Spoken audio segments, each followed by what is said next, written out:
Last लेक्चरला आपण classification of accounts हा जो कंटेंट होता तो ट्रेडिशनल अप्रोचनी बघितला होता की ज्यामध्ये आपल्याला 2 ॲक्टिव्हिटी आणि 2 एक्झाम्पल दिली होती की ज्यामध्ये आपण फर्स्ट एक्झाम्पल आणि फर्स्ट ॲक्टिव्हिटीमध्ये आपल्याला काही ट्रान्झॅक्शन दिले होते आणि त्या ट्रान्झॅक्शनवरून आपल्याला 2 अस्पेक्ट्स म्हणजे त्या ट्रान्झॅक्शनचे 2 इफेक्ट्स कोणते, त्याचे 2 अकाउंट्स कोणते आणि ते कोणत्या अकाउंटमध्ये क्लासिफाय होतं, म्हणजे पर्सनल अकाउंट की रिअल अकाउंट की नॉमिनल अकाउंट, म्हणजे हे 3 अकाउंट आपण त्यामध्ये काय केलं होतं, फाइंड आउट केलं होतं. आणि त्यानंतर आपण एक्झाम्पल सेकंड आणि ॲक्टिव्हिटी सेकंड बघितली होती की ज्यामध्ये आपल्याला analysis of transaction by applying rules of debit and credit by the traditional approach, की ज्यामध्ये आपल्याला प्रत्येक ट्रान्झॅक्शनचं हे ॲनालिसिस करायचं होतं. त्या ट्रान्झॅक्शनचे 2 इफेक्ट्स म्हणजे त्याचे 2 अस्पेक्ट्स कोणते आहेत ते आपण टेबलमध्ये फिलअप केलं होतं. त्याचप्रमाणे तिचे 2 अकाउंट कोणते आहेत, ते कोणत्या अकाउंटमध्ये क्लासिफाय केलं जातं, पर्सनल अकाउंट की रिअल अकाउंट की नॉमिनल अकाउंट, त्याला कोणता रूल अप्लाय होतो आणि कोणता अकाउंट डेबिट आणि कोणते अकाउंट क्रेडिट, हे आपण टेबलद्वारे ते एक्झाम्पल सेकंड आणि ॲक्टिव्हिटी सेकंड हे काय केलं होतं, बघितलं होतं. त्यामुळे classification of accounts by the traditional approach यामध्ये आपण त्याचे 2 एक्झाम्पल आणि 2 ॲक्टिव्हिटी बघितल्या होत्या की ज्यामध्ये आपण golden rules of debit and credit त्या ट्रान्झॅक्शनला अप्लाय करून त्या प्रत्येक ट्रान्झॅक्शनचं आपण काय केलं होतं, तिथे ॲनालिसिस केलं होतं. मग त्याचप्रमाणे आज आपण क्लासिफिकेशन ऑफ अकाउंट्स हा कंटेंट बघितला मॉडर्न ॲप्रोचनी, म्हणजे आधुनिक संकल्पनेनुसार आपल्याला इथं काय करायचं आहे, आता क्लासिफिकेशन ऑफ अकाउंट्स करायचं आहे. आणि त्या क्लासिफिकेशन ऑफ अकाउंट्सवर डिपेंड आपल्याला इथे एक एक्झाम्पल दिलेलं आहे, ते एक्झाम्पल आपल्याला इथे सॉल्व करायचं आहे.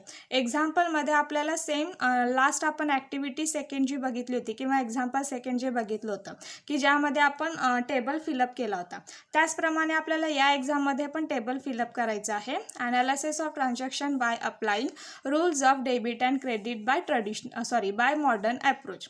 लास्ट लेक्चरला आपण ॲक्टिव्हिटी सेकंड किंवा एक्झाम्पल 2 बघितलं होतं, ते ट्रेडिशनल अप्रोचने बघितलं होतं. आता हे जे एक्झाम्पल आहे ते आपल्याला मॉडर्न अप्रोचने बघायचं आहे की ज्यामध्ये पुढे आपल्याला कॉलम दिलेले आहेत सिरियल नंबर ट्रान्झॅक्शन. आता त्या ट्रान्झॅक्शनचे इफेक्ट कोणते होतात ते 2 अस्पेक्ट्स ऑर इफेक्टमध्ये आपल्याला ते फाइंड आउट करायचं आहे. त्याचे 2 अकाउंट कोणते आहेत ते अकाउंट इन्व्हॉल्वमध्ये आपल्याला फाइंड आउट करायचं आहे. आता कॅटेगरीजमध्ये आपण जे क्लासिफिकेशन ऑफ अकाउंट्स बघितलं की ते क्लासिफिकेशन ऑफ अकाउंट 5 कॅटेगरीमध्ये काय होतं, डिवाइड केलेलं होतं. Asset account, liability account, capital account, expenses and losses account आणि रेव्हेन्यू अँड गेन्स अकाउंट, ह्या जे आपण 5 कॅटेगरी बघितल्या त्या 5 कॅटेगरीपैकी हे अकाउंट कोणत्या कॅटेगरीमध्ये क्लासिफाय होतं हे आपल्याला इथे काय करायचं आहे, कॅटेगरीजमध्ये फाइंड आउट करायचं आहे. आणि रूल्स अप्लाइड, त्यानंतर ना आपल्याला त्याचे 2 फंडामेंटल रूल्स दिले होते, त्यातला कोणता रूल इथे अप्लाय होतो ते आपल्याला इथे फिलअप करायचं आहे. आणि कोणते अकाउंट डेबिट आहे आणि कोणते अकाउंट क्रेडिट आहे आपल्याला इथं काय करायचं आहे, फाइंड आउट करायचं आहे. म्हणजे अशा प्रकारे classification of accounts modern approach यावर डिपेंड आपल्याला हे एक्झाम्पल इथं काय करायचं आहे, सॉल्व करायचं आहे. तर आता फर्स्ट ट्रान्झॅक्शन आपण बघूयात. First transaction is a Sanjay comments business with cash ₹70,000. म्हणजे संजयनी 70,000 रुपयाची गुंतवणूक करून त्यांनी काय केलेली आहे, व्यवसायाची सुरुवात केलेली आहे. आता व्यवसायाची 70,000 रुपयाची गुंतवणूक करून त्यांनी व्यवसायाची सुरुवात केली म्हणजे व्यवसायामध्ये काय येणार आहे, रोख येणार आहे. मग आपला फर्स्ट इफेक्ट इथे काय असणार आहे, कॅश कम्स इन, म्हणून फर्स्ट इफेक्ट इथे घेऊया आपण, cash comes in business, cash comes in business. आता सेकंड इफेक्ट काय आहे बघूया. आता संजयने 70,000 रुपयामध्ये बिझनेसमध्ये इन्व्हेस्ट केलेले आहेत, म्हणजे संजय हा प्रोप्रायटर आहे, म्हणजे हा प्रोप्रायटर इज अ गिवर, म्हणून सेकंड इफेक्ट आपला काय असणार आहे, प्रोप्रायटर इज गिवर ऑफ दी कॅपिटल. कारण आपण बुक्स ऑफ अकाउंटमध्ये रेकॉर्ड करताना प्रोप्रायटर हे रेकॉर्ड न करता आपण कॅपिटल म्हणून तिथे रेकॉर्ड करत असतो. अकाउंट सिल्वरमध्ये फर्स्ट अकाउंट आपलं कॅश अकाउंट हे येतं आणि सेकंड एस्पेक्टचं आहे आपलं कॅपिटल अकाउंट.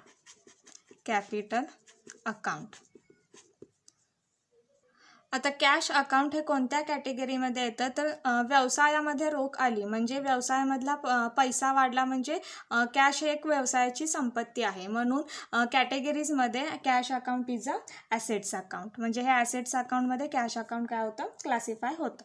आणि संजयने कॅपिटल इन्व्हेस्ट केलेलं आहे बिझनेसमध्ये, त्यामुळं सेकंड जे कॅपिटल अकाउंट आहे ते कोणत्या अकाउंटमध्ये क्लासिफाय होतं तर ते कॅपिटल अकाउंटमध्ये क्लासिफाय होतं, म्हणून इथे आपण घेतलं कॅपिटल अकाउंट. आता व्यवसायात रोख आली म्हणजे व्यवसायातले पैसे वाढले म्हणजे आपली ॲसेट काय झाली इन्क्रीज झाली, म्हणजे इथे कुठला रूल आपला अप्लाइड होतो increase in assets, increase in assets, increase in assets. आता आपल्या व्यवसायातली ॲसेट ही इन्क्रीज झाली तर त्याची नोंद आपण कुठल्या साईडला करतो डेबिट साईडला, म्हणजे कॅश अकाउंट हे काय असणार आहे आपलं डेबिट साईड असणार आहे.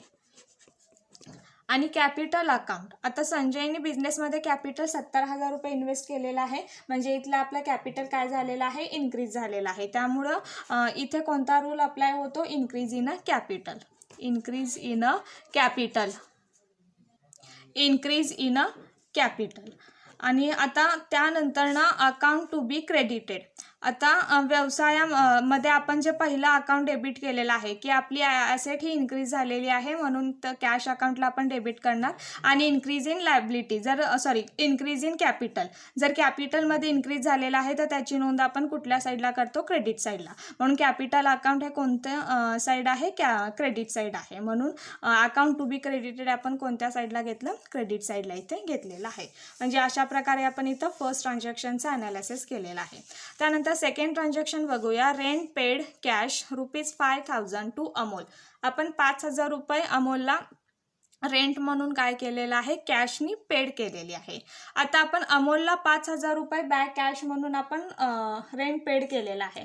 रेंट म्हणजे भाडं दिले म्हणजे इथे आपला खर्च झाला, म्हणजे फर्स्ट इफेक्ट आपला इथे काय असणार आहे rent is an expenses, rent is an expenses, rent is an expenses.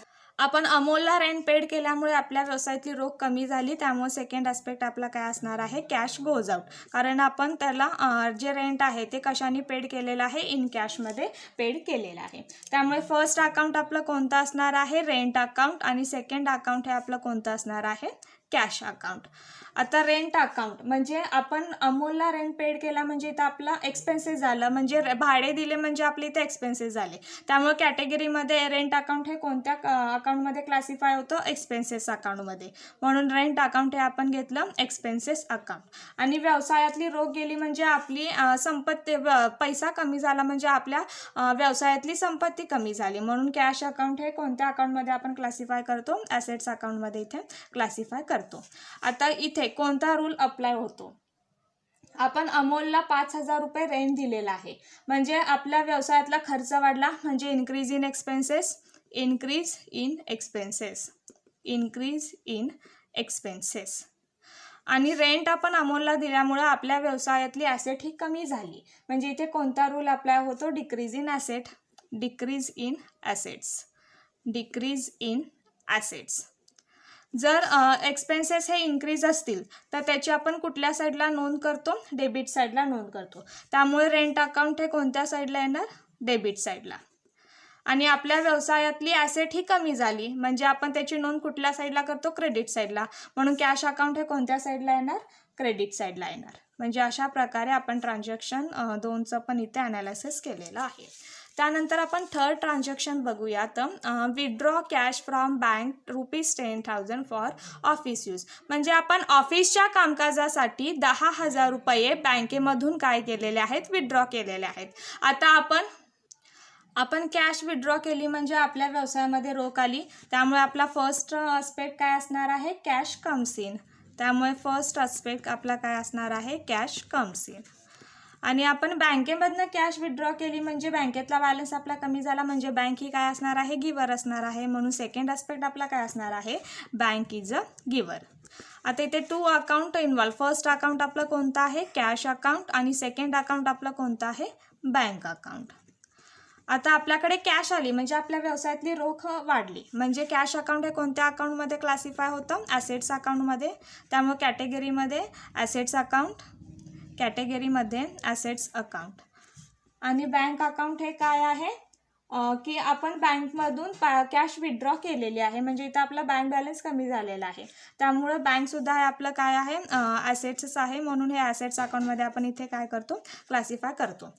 व्यवसायामध्ये रोख आली म्हणजे आपली ॲसेट इथं इन्क्रीज झाली, म्हणून इथे कोणता रूल अप्लाय होतो इन्क्रीज इन ॲसेट्स, कारण व्यवसायामध्ये आपली रोख आलेली आहे वाढलेली आहे, म्हणून इन्क्रीज इन ॲसेट्स. आणि त्याचप्रमाणे हे कॅश आपण बँकेतनं विथड्रॉ केलेले आहेत पण आपला बँक बॅलन्स कमी झालेला आहे, त्यामुळे इथे कोणता रूल अप्लाय होतो decrease in assets, decrease in assets, कारण बँक अकाउंट हे सुद्धा आपल्या व्यवसायाचं आहे, त्यामुळे आपण बँकेमधनं जरी कॅश विथड्रॉ केली तरी आपला बँक बॅलन्स इथे कमी होतो, म्हणजे एक प्रकारे आपली बँक अकाउंट हे आपलं ॲसेट अकाउंट आहे, त्यामुळे आपल्या बँकचा बॅलन्स हा कमी होतो, म्हणजेच काय की आपली ॲसेट इथं डिक्रीज होते, म्हणून डिक्रीज इन ॲसेट्स हा रोल इथं काय होतो ॲप्लिकेबल होतो. आणि जर ॲसेट्स ही इन्क्रीज असेल तर त्या अकाउंटला आपण काय करतो डेबिट करतो, म्हणून cash account is a debit. आणि आपली ॲसेट डिक्रीज होत असेल तर त्या अकाउंटला आपण काय करतो क्रेडिट, म्हणून bank account is a credit. म्हणजे अशा प्रकारे आपण इथे थर्ड ट्रान्झॅक्शनचं काय केलेलं आहे ॲनालिसिस केलेलं आहे. त्यानंतर फोर्थ ट्रान्झॅक्शन बघूयात. पेड वाईफ मोबाईल बिल ₹4,200, म्हणजे 4,200 रुपये वाईफचं त्यांनी मोबाईल बिल काय केलेलं आहे पेड केलेलं आहे.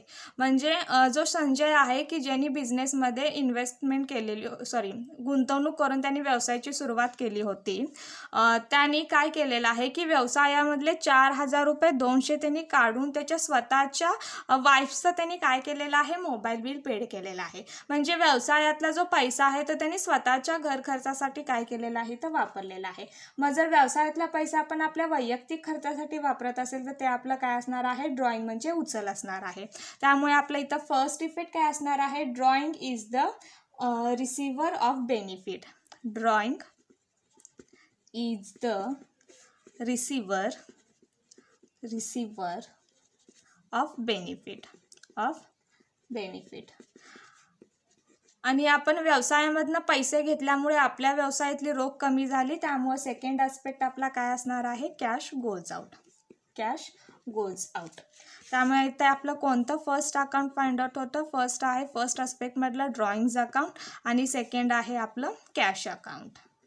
ड्रॉइंग अकाउंट हे काय असणार आहे कॅपिटल अकाउंटमध्ये हे क्लासिफाय होतं, कारण आपण जे आपण बिझनेसमध्ये पैसा गुंतवणूक केला होता त्याच व्यवसायातलंच आपण पैसा काढलेला आहे, म्हणजे कॅपिटलमधलेच आपण ते विथड्रॉ केल्यासारखे असतात, म्हणून कारण आपण जी गुंतवणूक केलेली असते व्यवसायामध्ये त्यातील आपण काही पैसे काय केलेले आहे स्वतःच्या खर्चासाठी काढलेले आहेत. म्हणजे ड्रॉइंग्ज अकाउंट हे कोणत्या कॅटेगरीमध्ये क्लासिफाय होतं तर कॅपिटल अकाउंटमध्ये ते क्लासिफाय होतं. आणि सेकंड जे आहे कॅश अकाउंट, म्हणजे व्यवसायातली रोख गेली म्हणजे आपल्या व्यवसायामधली जी ॲसेट आहे ती कमी झाली, म्हणजे हे जे कॅश अकाउंट आहे ते कोणत्या अकाउंटमध्ये कोणत्या कॅटेगरीमध्ये क्लासिफाय होतं तर ॲसेट अकाउंटमध्ये. आता इथे कोणता रूल ॲप्लिकेबल होतो, आता आपल्या स्वतःच्या खर्चासाठी आपण व्यवसायातले पैसे काय केलेले आहेत काढून घेतलेले आहेत, त्यामुळं आता कॅपिटलमधून जर आपण पैसे काढून घेतले असेल तर आपलं कॅपिटल कमी होणार आहे, म्हणून इथे कोणता रूल अप्लाय होतो डिक्रीज इन कॅपिटल. आणि आपल्या व्यवसायातली रोख कमी झाली म्हणजे एक प्रकारे आपली ॲसेट कमी झाली, म्हणून इथे कोणता रूल ॲप्लिकेबल होतो डिक्रीज इन ॲसेट्स. मग आता डिक्रीज इन कॅपिटल असेल तर आपण कॅपिटल अकाउंट कोणत्या साईडला नोंदवत असतो तर डेबिट साईडला नोंदवत असतो, ड्रॉइंग्ज अकाउंट, म्हणून डेबिट साईडला ड्रॉइंग्ज अकाउंट, कारण आपलं कॅपिटल इथं काय झालेलं आहे डिक्रीज झालेलं आहे, त्यामुळे जेव्हा कॅपिटल डिक्रीज होतं तेव्हा त्याची नोंद आपण डेबिट साईडला करत असतो.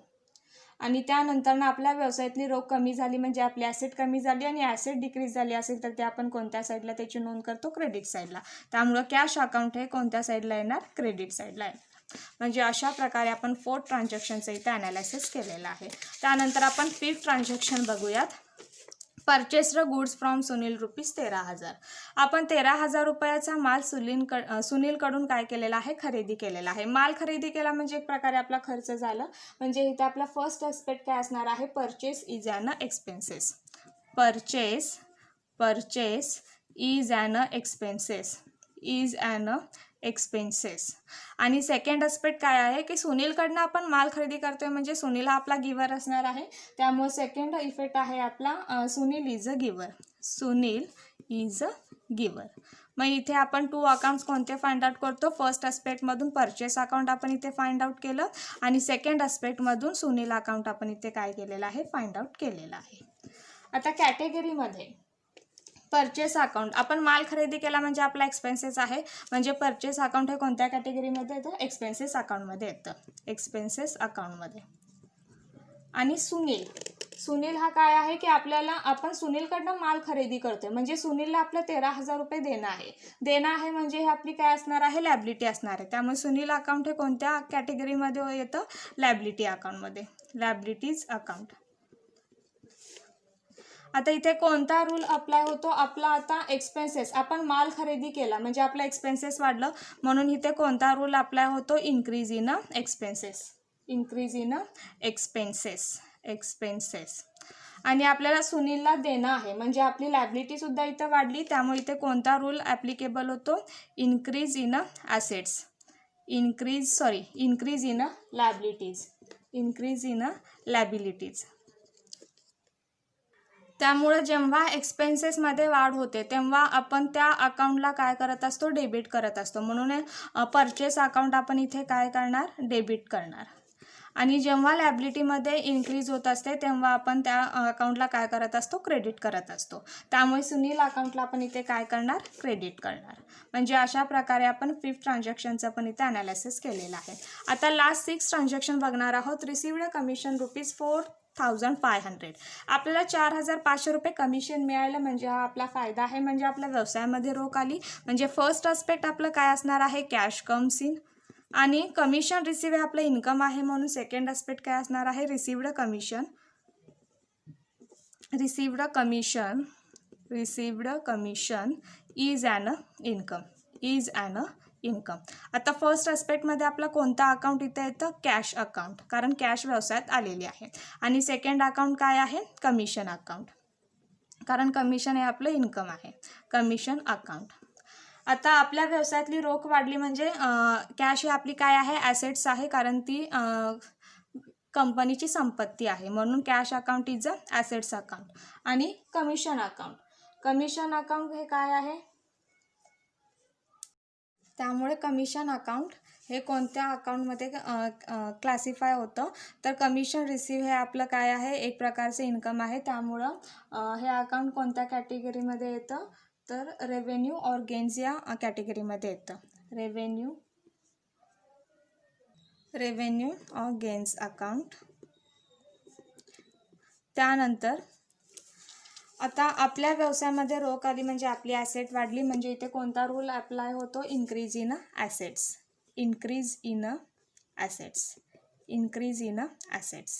आणि कमिशन रिसिव्ह हे आपलं इन्कम आहे म्हणजेच काय आपल्याला लाभ झालेला आहे म्हणजेच आपलं लाभ इथे वाढलेला आहे. त्यामुळे इथे कोणता रूल आपला ॲप्लिकेबल होतो increase in revenue or gains. Increase in revenue or gains. त्यामुळे इन्क्रीज इन ॲसेट असेल तर त्या अकाउंटला आपण काय करतो डेबिट म्हणजे कॅश अकाउंट हे आपलं काय असणार आहे डेबिट. आणि इन्क्रीज इन रेव्हेन्यू गेन्स असेल तर त्या अकाउंटला आपण काय करतो क्रेडिट म्हणजे कमिशन अकाउंट हे आपलं काय असणार आहे क्रेडिट. म्हणजे अशा प्रकारे आपण ट्रान्झॅक्शन 6चं पण इथे ॲनालिसिस केलेलं आहे. म्हणजे अशा प्रकारे आपण classification of accounts modern approach यावर डिपेंड आपण एक एक्झाम्पल बघितलं होतं की ज्यामध्ये आपण analysis of transaction by applying rules of debit and credit by modern approach या कंटेंटनुसार आपण हे एक्झाम्पल इथे काय केलेलं आहे सॉल्व केलेलं आहे आणि हा टेबल इथे फिलअप केलेला आहे. नेक्स्ट लेक्चरला आपण classification of accounts by the modern approach यावरच डिपेंड म्हणजे या एक्झाम्पलवरच डिपेंड आपण नेक्स्ट लेक्चरला काय करणार आहोत ॲक्टिव्हिटी 3 इथे सॉल्व करणार आहोत. तर ते ॲक्टिव्हिटी 3 आपण नेक्स्ट लेक्चरला बघणार आहोत. Thank you for listening me.